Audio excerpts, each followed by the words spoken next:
What I noticed, as the years pass, maintaining a tidy home becomes more difficult. You can move furniture and scrub floors with ease when you're younger. However, the back begins to speak once the knees begin to creak, and it seems like there is a cost associated with each task: pain. That's precisely why I put this together. Do I really need to mop under the couch? Was even looking under there anyway. These aren't your normal spring cleaning suggestions that make you want to polish baseboards while sporting an apron and humming contentedly. Not at all. These are practical tips for people who are elderly, crippled, or simply sick of doing cleaning by hand. These are the kinds of methods that make you ask yourself, wait a minute, why didn't I know this sooner? So pour yourself a cup of coffee, settle in, and let's discuss how to maintain a tidy home without breaking the bank or your soul. First and foremost, utilize long-handled instruments as if they were an extension of your body. Here's something I've discovered the hard way. When you're older and in pain, bending, crouching, or stretching is essentially an Olympic sport. The only issue is that you don't receive a medal for it, only a stiff back and sore knees. Long-handled tools come in quite handy in this situation. As if you were suddenly half octopus, I prefer to conceive of them as extensions of your own body. Not all cobwebs in the corner can be removed with a long-handled duster. It's for pet hair along the baseboards, crumbs beneath the table, and yes, even that sock that has been under your bed since Christmas. According to a guy I know, his all-purpose picker-upper is a golf ball retriever. Is it possible? Like he's playing the most bizarre game of golf in the world, he snatches Kleenex, pens, and even his remote control as he moves around the house. He claims it is more effective than the expensive official grabbers found in catalogs. Another one is this one: scrubbing brushes with long handles. Years ago, a woman with arthritis told me she stopped using her knees to scrub her shower tile.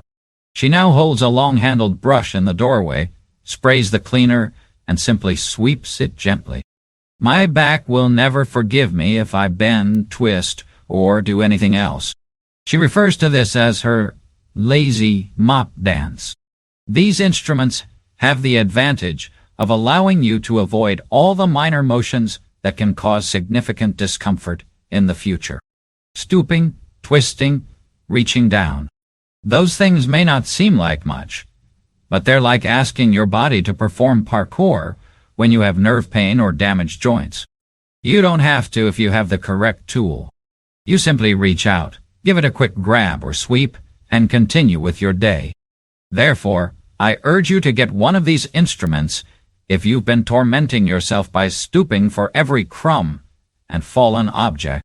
With a cleaned home, you'll feel like Inspector Gadget. Second, take a seat and clean. A game chair is a rolling chair. Let me now explain the sheer brilliance of cleaning while sitting. Whoever suggested that doing housekeeping should be done standing up straight has never experienced swollen feet, stiff hips, or a stiff spine. Everything changes when you sit. One woman I know uses a mobile office chair to clean her entire kitchen. She moves from counter to counter as if she were operating a small cleaning truck. Put the plates in the dishwasher. Clean the counters. Simple to reach. A few crumbs should be swept. Simply roll your foot over and you're done. Her legs hurt when she stands for extended periods of time. Thus, she swears by it. When I initially heard about it, I honestly thought, now that's the kind of innovation NASA needs. I even came across a story of a man who has persistent back problems and puts a tall bar stool next to his dryer and washing machine. While folding laundry or moving clothes, he sat there. He stated, "I still hate laundry, but at least I don't feel like I'm collapsing afterward." A smart man. Additionally, sitting does not equate to laziness. Not at all. It helps you become more strategic because it doesn't sound like torture. It's the difference between saying, "I'll try to clean the kitchen later," and actually doing it. There's also a secret benefit. One of my friends even made the joke, if I can roll through the house like a queen on her throne and still get my dusting done, I'll take it. You save time in addition to energy. You're not taking 5-minute breaks to straighten your back, rub your knees, or catch your breath when you're sitting. You simply continue to move like a caretaker on wheels. Here's what I would advise. Any place where you spend a lot of time cleaning should have a solid chair or stool. Better yet, if you can acquire a rolling chair. It is more than a chair. It's like having power steering for your duties. 3. Spritz and leave. Delegate the task to the cleaning. This is where cleaning comes in. Growing up, the majority of us believed that you had to get clean like you were trying out for a muscular commercial. I mean, do you recall your grandmother or mother getting on her knees and cleaning the floor till it was almost squeaky? Well, there's some news. These days, cleaners are designed to perform the scrubbing for you. The chemicals really desire the job. You just need to give them some time. This advice comes from a man I know who has shoulder problems. He claims that his worst nemesis in the past was his shower tiles. After 10 minutes of cleaning, he would apply an ice pack for the next 3 days. At last, he began spraying the tiles the night before bed and simply rinsing them off the next morning. He laughed and said, "I wake up, take a shower, and my bathroom cleans itself while I sleep. It's like I hired a maid who works the night shift." That's the beauty of the spray and walk-away trick. Oven a mess? Spray. Close the door and go watch your favorite show. By the time you're back, the cleaner has loosened up the gunk, and all you need is a light wipe. Greasy stove top. Spray it. Go make a sandwich and wipe it down later. Even toilets work the same way. Let the cleaner sit for a bit while you go do literally anything else more fun. Here's where the magic really happens. It saves your energy. Instead of burning yourself out scrubbing like you're in boot camp, you let the cleaner do the heavy lifting while you put your feet up. Honestly, the toughest part of this hack is resisting the urge to scrub right away. You've got to learn to walk away. Spray it, forget it, and trust the process. Think of it as your own little cleaning assistant that doesn't complain, doesn't need coffee, and doesn't ask for a paycheck. 4. Use tongs wrapped with microfiber cloth. Now, let me tell you about one of the funniest, most clever hacks I've ever come across. Turning kitchen tongs into your personal duster. I'm serious. Grab those barbecue tongs, the ones that haven't seen a grill in years. Wrap them with microfiber cloths, and boom, you've got yourself the ultimate dust-grabbing item pinching contraption. One woman said she started doing this when she could no longer twist and stretch to clean her blinds. She just wrapped her old salad tongs with a rag, clipped them on each slat, and slid down the line. She said it was like giving her blinds a massage. Honestly, the mental picture of someone pampering their blinds still makes me chuckle. And don't limit yourself to blinds. I've seen people use tongue dusters on ceiling fan blades, under couches, along banisters, anywhere dust likes to hide. One guy with bad knees swore it saved him because he could dust baseboards without ever getting down on a floor. He just reached down with his tongue tool and dragged it along like he was flipping a pancake. The beauty here is that microfiber cloths do the catching, and the tongs do the grabbing. It's like having little pinchers that can hug dust bunnies to death. And since most of us already have tongs lying around, you don't even have to buy some fancy gadget. Plus, there's something kind of fun about it. Cleaning feels less like a chore and more like a weird science experiment. You're standing there with your tongue duster snapping at dust like you're playing a game of whack-a-ole. I know one woman who said she started naming hers Mr. Pinchy and claims she cleans more now just because it feels silly and fun. So if you've been avoiding those blinds, ceiling fans, or hard-to-reach places because twisting your body hurts too much, try this hack. Who knew a pair of tongs could turn into your best cleaning buddy? 5. Keep cleaning supplies in multiple rooms. Here's one of those hacks that seems obvious once you hear it, but you'll wonder how you ever lived without it. The idea is simple. Don't keep all your cleaning supplies in one place. Scatter them around like secret weapons tucked into every room. I learned this one from a woman who said her knees made even short walks feel like marathons. She used to keep all her sprays, clothes, and scrubbers in a bucket in the laundry room. Every time she noticed a little toothpaste blob in the bathroom sink, she'd think, well, I'd have to walk all the way across the house to get the supplies. What then did she do? Nothing. The blob stayed there rent-free until cleaning day, which just made the job worse. Then she grew smart. She began hiding a rag and spray bottle beneath each sink. She now simply wipes the toothpaste lump off her face and goes on. It's similar to providing healthy snacks in every room, she told me. She's right. Yeah, I laughed. The task becomes a fast swipe and go instead of a maybe later effort when the tools are right there. Here's an additional bonus. It conserves energy. Carrying a bucket of goods about is like dragging a ball and chain if you have a sore hip or a grumpy back. Cleaning becomes a succession of small, painless moments rather than a single, massive, laborious job when supplies are available in every area. Some people even go so far as to have a little caddy on their bedside table, so they can deal with it immediately if they spill tea or see dust while reading in bed. No justifications. It's funny, but once you try it, you'll never go back. Pulling wipes and sprays out of every nook and cranny of your home will make you feel like a wizard. Toothpaste in the sink, huh? Bam, pot, pet. For that, I've got a spray. It transforms cleaning become a reflex rather than a job. 6. Make doing laundry a sit-down task. Perhaps the most underappreciated workout ever is doing the laundry. It is obvious that the person who created washers and dryers believed that everyone was constructed like a gymnast. Lift, bend, twist, and repeat. It's a recipe for trouble if you have pain or mobility problems. That's why it's brilliant to make doing laundry a sit-down task. I know a man who swears by placing his laundry basket on a chair next to the washing machine since he has persistent back problems. He simply moves clothes from basket to machine in small handfuls rather than stooping all the way to the floor. He told me, I used to feel like I was wrestling an alligator every laundry day. Now, I just scoop and drop. And here's another trick. Smaller baskets. I know it sounds like more work because you'll be carrying more loads, but think about it. Would you rather haul one massive, back-breaking basket or two light, easy ones? I read about a woman with arthritis who finally switched to smaller baskets and said it was life-changing.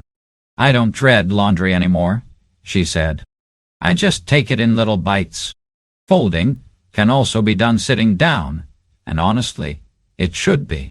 One woman with hip pain folds all her clothes on her bed. She'll sit, fold a shirt, lie back for a minute, fold another shirt, lie back again. She called it her rest folding method. I told her that sounded more like a spa day than laundry. But hey, it works. And if folding feels like too much, guess what? Half the people I know just don't do it anymore. They hang what they can, and the rest goes in drawers wrinkled. One guy shrugged and said, wrinkles are just fabric personality. I think he's right. The point is, laundry doesn't have to be an exhausting battle. By sitting down, breaking loads into smaller bits, and giving yourself permission to rest between steps, you turn it from a chore that knocks you out for the day into just another part of your rhythm. And who knows, you might even start looking forward to it if you add some music or a good show while you fold. 7. Use liners to cut future work in half. You know what the real enemy of a clean house is? Sneaky spills. The kind that hide under the milk jug in the fridge until you move it and bam, you've got a sticky science experiment growing on your shelf. Or that time the lasagna bubbled over in the oven and baked itself into a permanent souvenir. If you've ever had to scrub something like that, you know it's not just annoying. It's exhausting. Especially when bending and scrubbing leave you sore for days. That's why liners are a total game changer. They're like little shields that take the hit so you don't have to. Some folks line their fridge shelves with plastic mats, reusable fridge liners, or even old placemats. One woman I read about just cuts up cheap plastic tablecloths from the dollar store. When something spills, she doesn't even flinch. She just lifts out the liner, rinses it in the sink, and puts it back.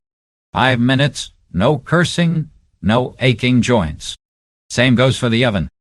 A man with arthritis told me he uses disposable oven liners, and I swear he sounded happier about that than about his new recliner. He said, "The day I stopped scrubbing, baked on cheese off the oven floor was the day I started enjoying cooking again." Honestly, who can blame him? If your oven looks like a war zone, just drop in a liner. When it gets messy, toss it out and replace it. Easy. And don't sleep on microwave covers. A simple lid or even a paper towel over your leftovers can save you from scraping tomato sauce off the microwave walls. One lady told me she keeps a set of silicone covers in her drawer and just calls them her splatter guards. She said they're her most valuable kitchen tool, right after her coffee maker. What I love about liners is they're about prevention, not punishment. You're setting yourself up so the next mess barely counts as work. It's like saying, "Go ahead, spaghetti sauce. Do your worst. I've got a shield." And for folks like us, where scrubbing isn't just annoying, but painful, prevention is everything. What? The 15-minute rule. And then, stop.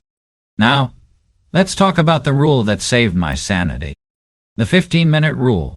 See, a lot of us fall into the trap of thinking cleaning has to be an all-day event. You know how it goes. You start vacuuming, then you notice the baseboards. Then suddenly you're on your hands and knees, scrubbing behind the fridge. By the time you're done, your body feels like it's been run over, and you're out of commission for the next 2 days. That's where the 15-minute rule comes in. Set a timer for 15 minutes. Do what you can, and then stop. Yes, actually stop. Don't cheat. Don't say just 5 more minutes. Nope. Wait. When the timer goes off, you're done. A friend of mine with chronic back pain swears by this. He vacuums 1 room per day, never more. He told me, "My house isn't spotless at any one time, but by Friday, it's all clean, and I still have energy left to enjoy my weekend." That's the beauty of it. Instead of one exhausting cleaning marathon, you spread the work into little sprints you can actually handle. And let me tell you, the mental relief is just as good as the physical. 15 minutes doesn't feel overwhelming. Anyone can handle that. Some days all he does is wipe down the bathroom sink and call it a win. And you know what? That is a win. I even heard from a woman who gamifies it. She sets her kitchen timer, puts on some music, and treats it like a race. She said, "Sometimes I only get halfway through the dishes. But hey, that's half more than I had before." That kind of thinking changes everything. It shifts cleaning from being this giant looming monster into something bite-sized and doable. And here's the kicker. Sometimes you'll feel good enough after 15 minutes that you want to keep going. That's fine too, as long as you know you can stop at any point without guilt. The trick is giving yourself permission to stop before you break yourself down. So, next time you look around and feel that heavy weight of "I'll never get all this done," just remember you don't need to. You just need 15 minutes. Set the timer, knock out what you can, and then go rest with a smile, because you earned it. Mind. Let technology do the heavy lifting. Here's the truth. Technology is one of the best things that's happened to cleaning. I know some folks get nervous about gadgets, but once you try them, it's hard to go back. Take robot vacuums, for example. Those little round guys are like having a pet that actually helps you out for once.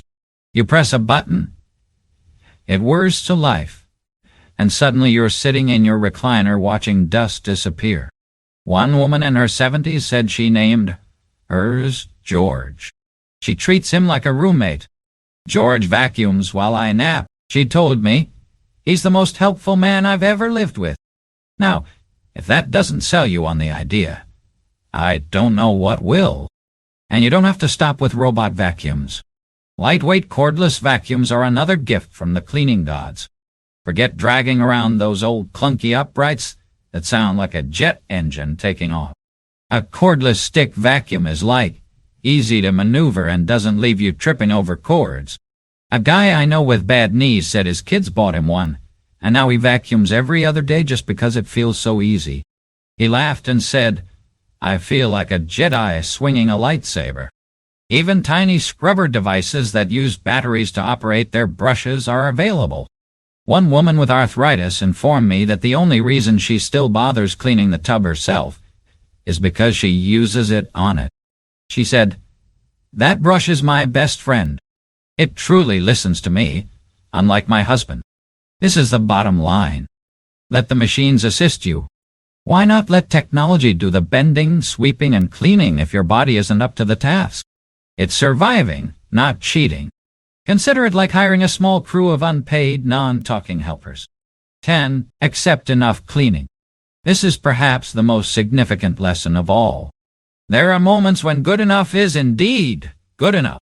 I used to believe that cleaning was about removing every dust particle from the bookcase, every streak from the window, and every crumb off the couch. But what do you know? Our bodies don't always agree with perfectionism, and life is too short. I know a senior who said it best. Another woman chuckled and remarked that she had stopped ironing years ago. "If I can see out the window, it's clean enough.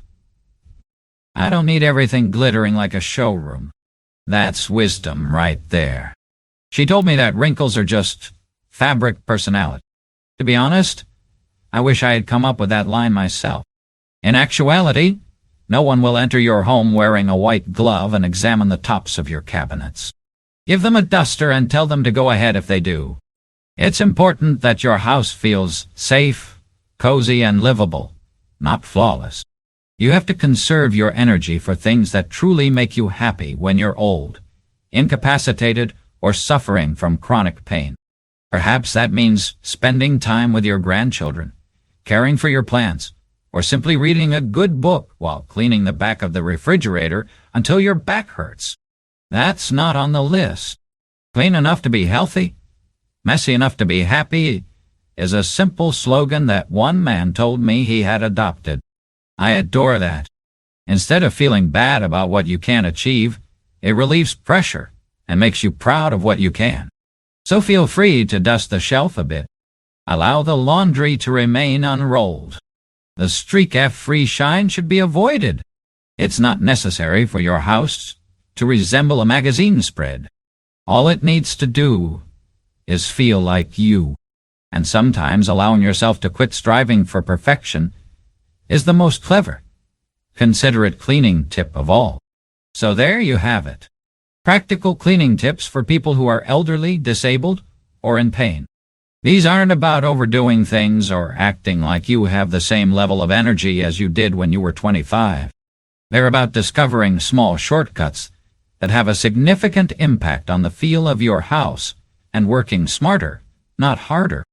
In actuality, you can use the energy you save on cleaning, bending, and lifting to do something that makes you happy. As well as your home, it doesn't have to be immaculate. All you need is for it to feel comfortable, safe, and welcome. That's the type of clean that counts. If this video made you smile or offered some useful suggestions, please hit the like button, subscribe for more cleaning-related advice, and forward it to a friend who might benefit from some cleaning-related relief. Because perfection isn't the point in the end. Making life a little easier is the goal.